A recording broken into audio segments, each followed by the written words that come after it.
Assalamualaikum warahmatullahi wabarakatuh. Perkenalkan, nama saya Siti Nurhafsah dengan NIM 230705103. Video ini saya buat untuk memenuhi tugas ujian tengah semester mata kuliah struktur data. Baik, masuk ke materi pertama, perbandingan struktur data. Dalam dunia pemrograman, struktur data memegang peranan penting dalam mengorganisir dan memanipulasi informasi. Mari kita jelajahi lebih dalam kelebihan dan kekurangan dari berbagai jenis struktur data yang umum digunakan. Kelebihan dan kekurangan struktur data. Struktur data yang pertama ada array. Kelebihannya, akses cepat ke elemen berdasarkan indeks, memori yang terstruktur, dan mudah digunakan untuk data berukuran tetap. Kekurangannya, ukuran tetap atau statis tidak dapat bertambah atau berkurang.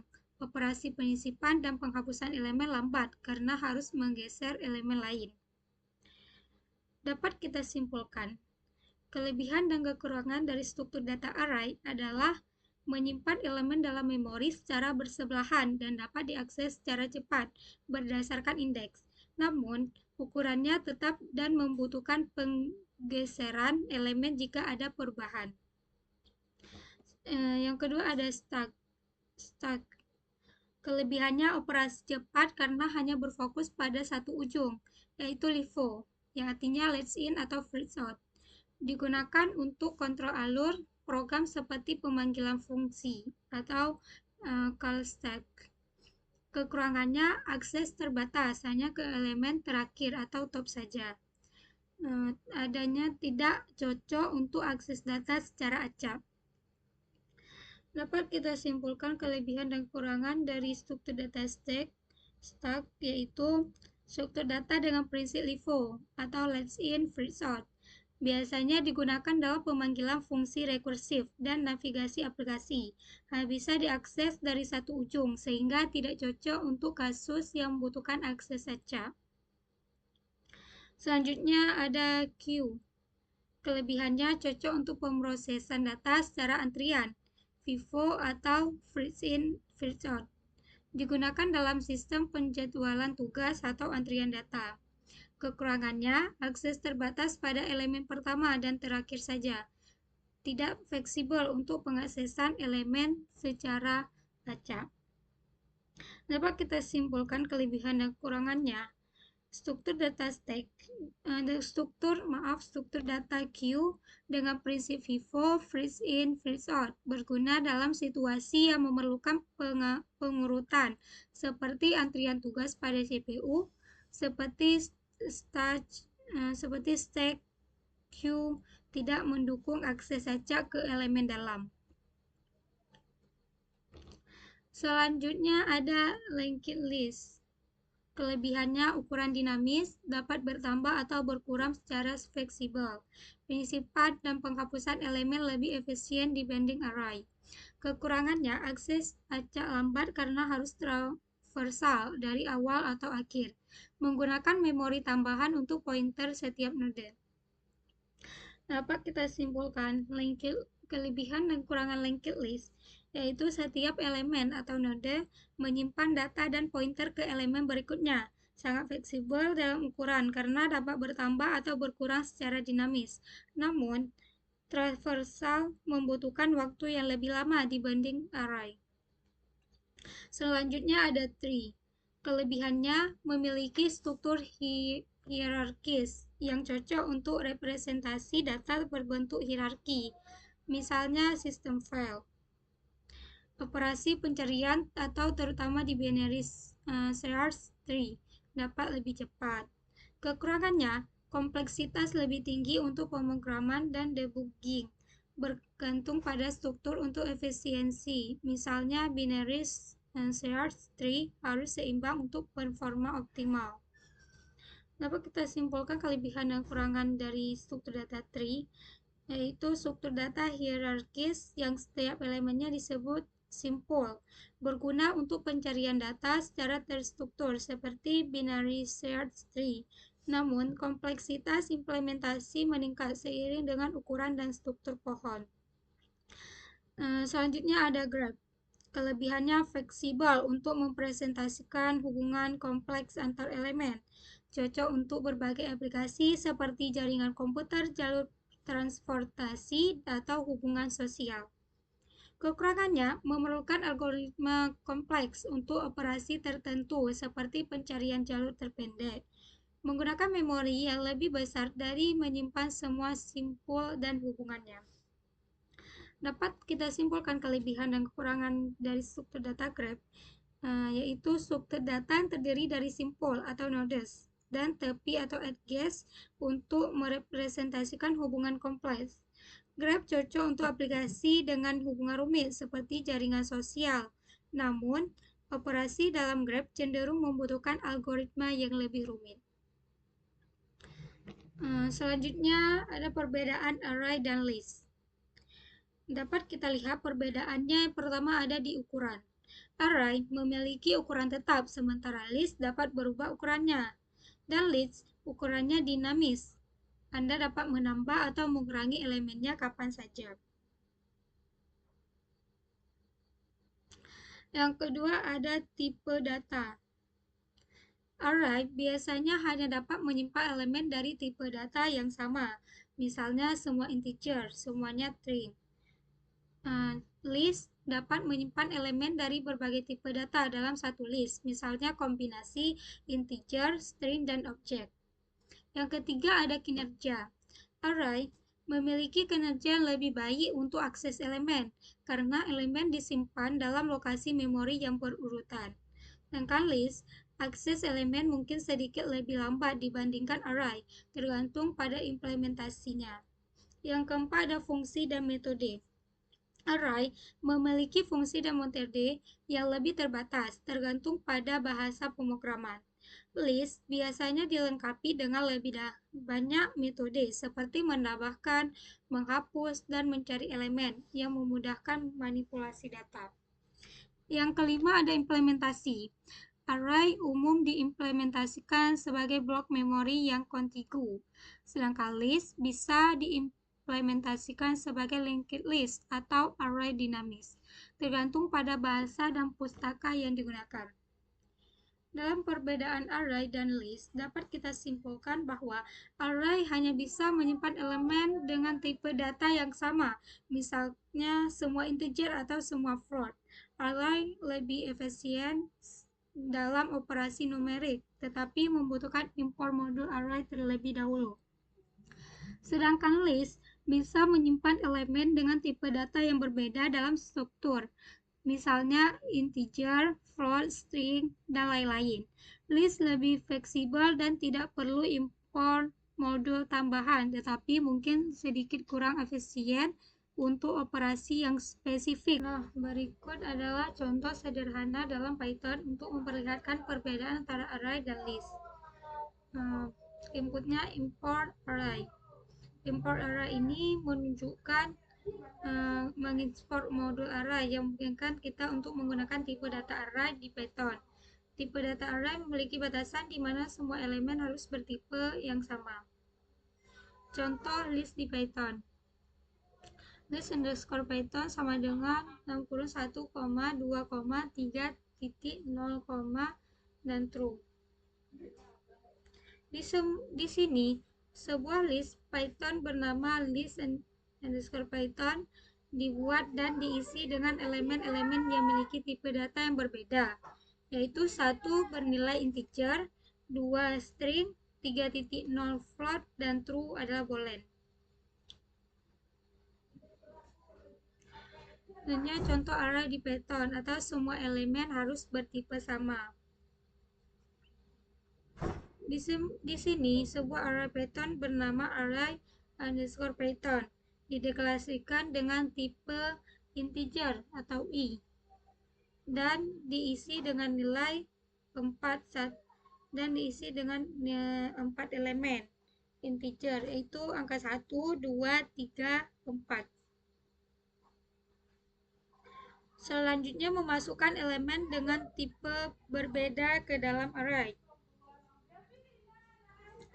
Bagian ini mencoba menambahkan elemen, yaitu angka 5.5 atau menambahkan float. array underscore menambahkan float ke array underscore Python yang hanya menerima integer, karena array mengharuskan semua elemen bertipe integer. Python mengeluarkan tipe error titik dengan blok 3 spasi exceed. Error ini ditangkap dan pesan error dicetak. Error saat menambahkan float ke dalam array integer. Selanjutnya ada memasukkan elemen ke dalam tipe. Selanjutnya ada menambahkan elemen dengan tipe berbeda ke list. List underscore Python titik append dalam kurung 5.5. Lalu kita print list setelah menambahkan float dalam koma list underscore Python. Maksudnya adalah 5.5 itu adalah float ditambahkan ke list underscore Python. Tidak seperti array, list di Python mendukung berbagai tipe data sehingga elemen float dapat ditambahkan tanpa masalah.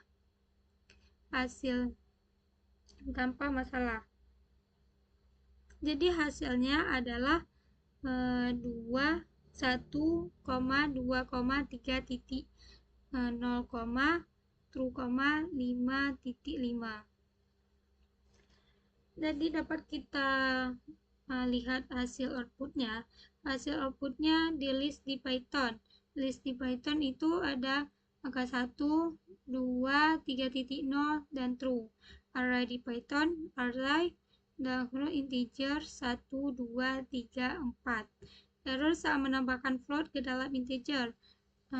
Float object cannot be interpreted as an integer. Dan list setelah menambahkan float 1,2,3.0 true 5.5. Dapat kita simpulkan bahwa hasil outputnya list dapat menyimpan berbagai tipe data dan memungkinkan penambahan tipe data yang berbeda tanpa error. Sedangkan array memiliki batasan tipe data yang sama untuk semua elemen, sehingga kita mencoba menambahkan tipe yang berbeda seperti float ke dalam array integer. Python akan menghasilkan error.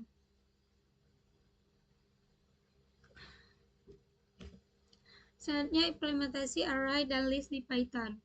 Array dalam Python, array dapat diimplementasikan menggunakan modul array. Sedangkan list di Python adalah struktur data yang fleksibel dan dapat diubah ukurannya.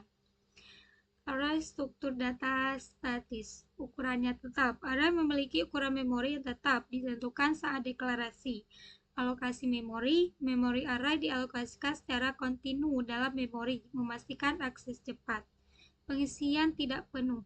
Meskipun array tidak terisi penuh, ukuran memori yang dialokasikan tetap sama. Membuktikan sifat array statis. Yang pertama ada deklarasi array. Buat array dengan ukuran tetap. Yang kedua, pengisipan array. Isi array dengan beberapa elemen. Dan yang ketiga ada ukuran memori. Cek ukuran memori yang dialokasikan untuk array. Selanjutnya ada analisis hasil, yaitu ukuran tetap. Ukuran memori array tetap sama meskipun tidak terisi penuh. Ada lokasi memori, array dialokasikan memori secara kontinu untuk menjamin akses cepat. Dan efisiensi, alokasi memori yang tetap membuat array efisiensi untuk operasi tertentu.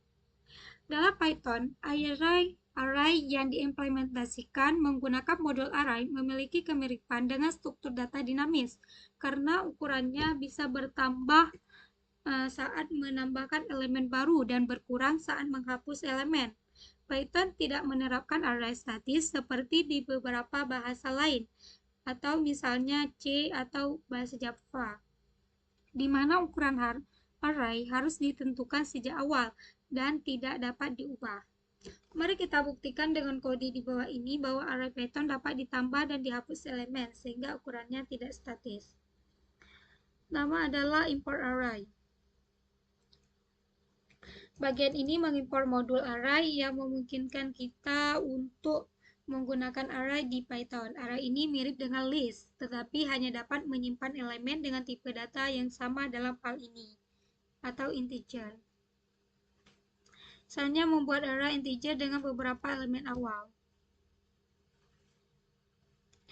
Array underscore Python dibuat dengan kode I yang menunjukkan bahwa array ini akan menyimpan elemen-elemen bertipe integer. Array diinisialisasi dengan elemen 1, 2, 3, 4. Lalu kita print array awal titik koma titik 2 koma akan mencetak array awal I 1, 2, 3, dan 4. Jadi mencetak ukuran jumlah elemen array awal yaitu 4. Selanjutnya kita menambahkan elemen ke dalam array atau menambahkan ukuran array. Array underscore Python titik append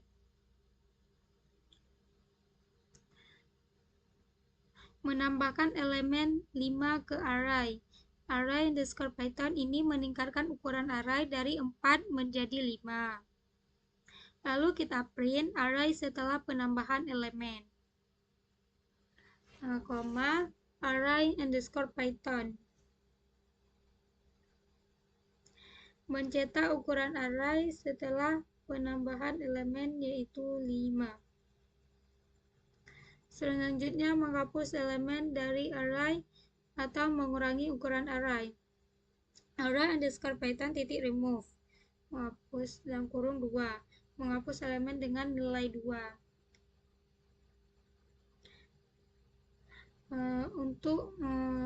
Jadi outputnya untuk mencetak ukuran array setelah penghapusan elemen yaitu 4. Dapat kita simpulkan, kode ini menunjukkan bahwa array di Python tidak bersifat statis. Ukurannya bisa bertambah saat kita menambahkan elemen menggunakan append. Ukurannya bisa berkurang saat kita menghapus elemen menggunakan remove. Hal ini membuktikan bahwa array dari modul array di Python bersifat dinamis, berbeda dari array statis yang memiliki ukuran tetap di beberapa bahasa pemrograman lain. Dapat kita lihat hasil outputnya. Itu array awal, titik 2 array dalam kurung I, 1, 2, 3, 4. Ini adalah tampilan awal dari array yang dibuat di kode array. Array ini menunjukkan bahwa ini adalah array bertipe integer dengan elemen 1, 2, 3, 4. Selanjutnya ukuran array awal 4. Output ini menunjukkan bahwa ukuran awal array adalah 4. Ini dihitung berdasarkan jumlah elemen dalam array. Kan jumlah elemennya ada 4, jadi hasilnya itu hasil outputnya 4. Array setelah penambahan elemen, titik 2 array dalam kurung I, 1, 2, 3, 4, 5. Jadi setelah menambahkan elemen kelima ke array dengan append, dengan kode append, array menjadi integer 1, 2, 3, 4, dan 5. Array yang biasanya berisi 4 elemen sekarang menjadi 5 elemen, sehingga panjang array bertambah. Jadi ukuran array setelah penambahan elemen yaitu 5. Selanjutnya ada array setelah penghapusan elemen. Array dalam kurung I, 1, 3, 4, 5. Ukuran array jadi yang dihapus adalah elemen angka 2 yang dimana kodenya remove, sehingga kini berisi elemennya menjadi 4. Setelah penghapusan elemen, ukuran array berkurang menjadi 4, menunjukkan bahwa array di Python tidak bersifat statis dan bisa berkurang ukurannya. Dapat kita simpulkan bahwa array di Python tidak bersifat statis karena ukurannya bisa berubah. Penambahan elemen menyebabkan ukuran array bertambah, dan penghapusan elemen menyebabkan ukuran array berkurang. Hal ini berbeda dari konsep array dan statis di bahasa lain. di mana ukuran array tetap dan tidak bisa diubah setelah dideklarasikan. Baik, sekian dari saya. Apabila ada kesalahan dalam pengucapan, mohon dimaafkan. Wassalamualaikum warahmatullahi wabarakatuh.